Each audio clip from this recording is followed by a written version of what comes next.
بسم الله الرحمن الرحيم. الحمد لله والصلاة والسلام على رسول الله أما بعد. اللهم رب يسر ولا تؤسر وتمم بالخير. سبحانك لا علم لنا إلا ما علمتنا إنك أنت العليم الحكيم. Assalamu alaykum va rahmatullohi va barakatuhu. Hurmatli ustozlar, peshqadamlar va qarindoshlar. Bugungi darsimiz, ya'ni Allohning ne'matlariga shukr etish to'g'risidagi darsning 3-bo'limi. Payg'ambarimiz Muhammad sallallohu alayhi va sallam insonlarning orasida o'z Robbiga eng bak shukr etuvchi zot edi. Payg'ambarimiz sallallohu alayhi va sallam opinini to'yg'idek yemasdan dunyodan ketdi.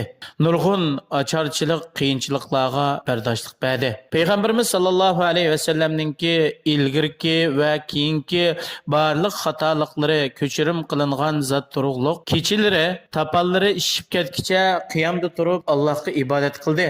Payg'ambar alayhissalomning ayollaridan biri: ey Allohning elchisi, Alloh subhanahu va taolo sizlarningki ilgirki keyingi barliq xatoliklarni afu qilib o'tgan tursa, nima deb bundaq jafo tortilar, tapallari ishib ketibdi deganda Payg'ambarimiz sallallohu alayhi va sallam: afala akunu abdan shakura, men Allohning ne'matiga shukr etadigan banda bo'lmaymanmi?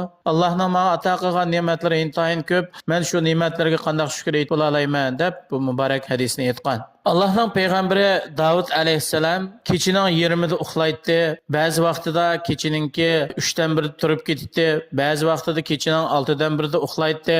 Kechini bo'lib, go'yi yarim kecha, go'yi kechininki 3dan 1 qismida, go'yi 6dan 1 qismida shu Allohga ibodat qildi. Hatta gündüzleri bir gün roz tutsa, bir gün iftar qildi. Yani bugün roz tutsa, ati roz tutmaydi. Ögünlük roz tutsa, indillik roz tutmaydi. Şu şekilde Allah'a ibadet qilishni davomlashtirdi. Şuna Allah subhanahu ve taala Kur'an-ı Kerim'de aytadi: "İ'malu ala Davud shukra." Ey Davudning oil tavobatlari, sizlar Allohga shukr etadigan bu amallarni davomlashtiringlar. Hem bu Allah'ın nimetlerine şükür ediş olsa, Allah'ın azabından bir hatırcam buluştan ibaret.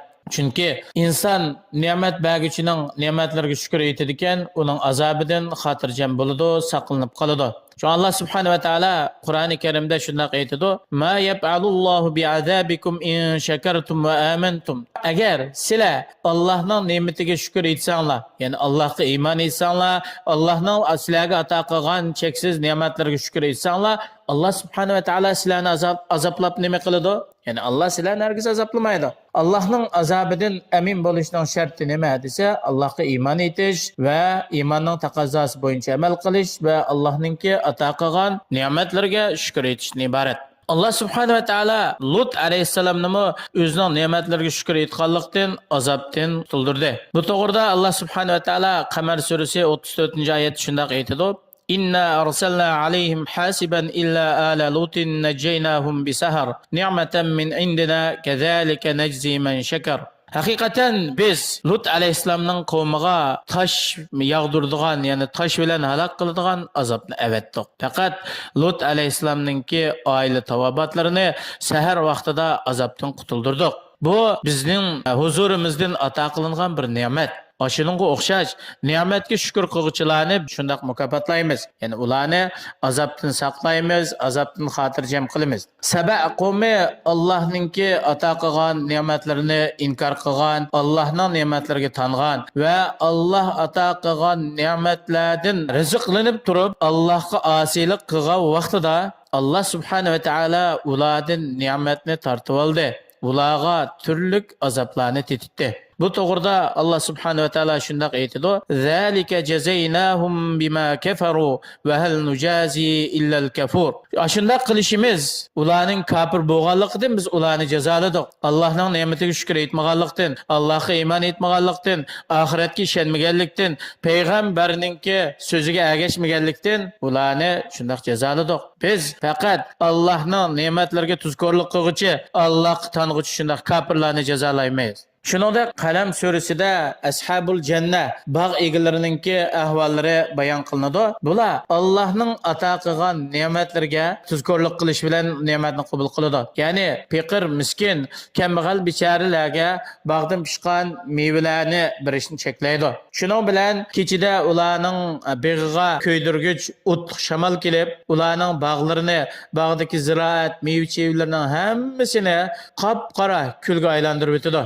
Ular keyin pushaymon qiladi, ammo pushaymon o'rniga kelmaydi.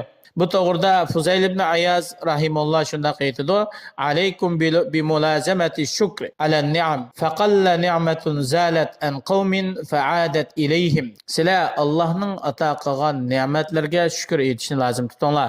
Har vaqt Allohning ne'matlariga shukr etib turinglar. Biroq qavmdan ne'mat ketib qolsa, u ne'matninki qaytadan ularga qaytib kelishi nihoyat oz bo'ladi. Shunga insonlarning orasida Allohning ne'matlariga shukr etadigan kishilar intayin oz. Bu to'g'rida Alloh subhanahu va taolo Qur'oni Karimda shunday aytadi: "Va qalilun min ibadiyash shakur." Ya'ni mening bandalarimdan ne'matga shukr etuvchilar nihoyat oz.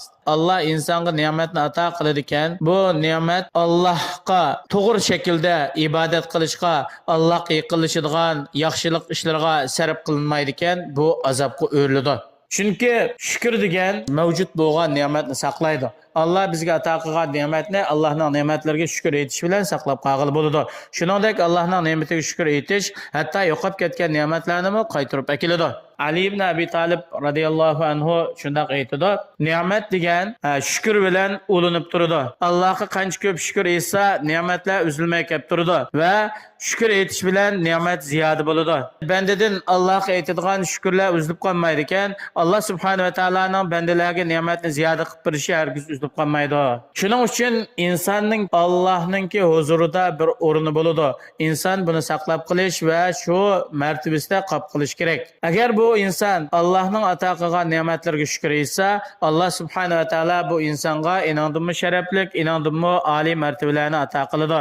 Agar Allohning ne'matlarini to'g'ri yo'lga sarf qilmasa, Allohga shukr etishni zoya qilib etsa, Allah subhanahu va taolo bu insonni tuymagan holatda tadrijiy jazolaydi. Bu to'g'rida Hasan al-Basri rahimahulloh aytadi: Alloh subhanahu va taolo bandalarini xohlagan ne'matlar bilan ne'matlaydi. Ular shundoq bayashat, keng, ozod turmushda yashaydi. Agar ular Allohningki ato qilgan ne'matlarga shukr etmaydigan, Alloh subhanahu va taolo u ne'matni azobga o'raydi. Har bir inson shuni o'ylab chiqish kerakki, Allohningki uning ato qilgan ne'matlari oqimoqi davomlashib keladi ekan. Bu inson Allohning ne'matlariga shukr etmasdan, Allohga sarkashlik qilib, Allohga osiylik qilib, Allohga haqiqiy qulchilik qilmaydi ekan, Allohga to'g'ri shaklda ibodat qilmaydi ekan, bu inson hazar qilish kerak, ogoh bo'lish kerak. Chunki Alloh subhanahu va taolo aytadi: "Sanastadrijuhum min haythu la ya'lamun." Ular bilmagan bir tarafdan tadrijiy ularni jazolaymiz. Ya'ni ne'matlarga cho'mib, tinining saqligi, iqtisodining yaxshiligi, turmushining bayashatligi, xotirjamlik qatorliq bu ne'matlarga cho'mib ketib, Allohningki azobini unutib qoladi. Ular tuymagan holatda Allohningki azobiga uchraydi. Sufyan Savri rahimulloh aytadi: Alloh tadrijiy ularni jazolaymiz degani, ularga ne'matlarni ko'plab ato qiladi va ular ne'matga shukr etishdan cheklanib qoladi. Shuning bilan tuymagan holatda Allohning azobiga uchraydi.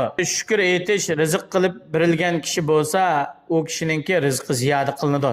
Shunga Allah subhanahu va taolo Qur'oni Karimda va iz ta'azzana robbukum la in shakartum la azidannakum va la in kafartum inna azabi lashadid. Parvardigoringiz shunday e'lon qildiki, agar sizlar mening ne'matimga shukr etsanglar, albatta sizlarga bu ne'matni ziyoda qilib beraman. Agar noshukrlik qilsanglar, tuzkorlik qilsanglar, Allohga kofirlik qilsanglar, mening azobim albatta qattiqdir. İnsanda mal dünya ko'p bo'lib ketsin, bu mal dunyoning shukronisini aytib, Allohga bu mal dunyoni to'g'ri shaklda sarf qildi ekan, buning hech qanday bir ziyni yo'q. Shunga Alloh subhanahu va taolo bandalardan o'zininki ne'matlariga shukr etmasdan, shukr etishdan bosh tortgan kishilarni so'kib, ayblab shunday aytadi: "Innal insana li robbihi lakanut." Haqiqatan inson o'zining Parvardigoriga gardankashlik qiluvchi, Allohning ne'matlariga shukr etmoqchi va boshto'nglik qiluvchidan iborat. Qarindoshlar, ne'mat qadrini bilishimiz kerak. Mayli dunyoning qanday yerda yashayli, Allohning bizga ato qilgan cho'ng kichik ne'matlarni qadrlayli,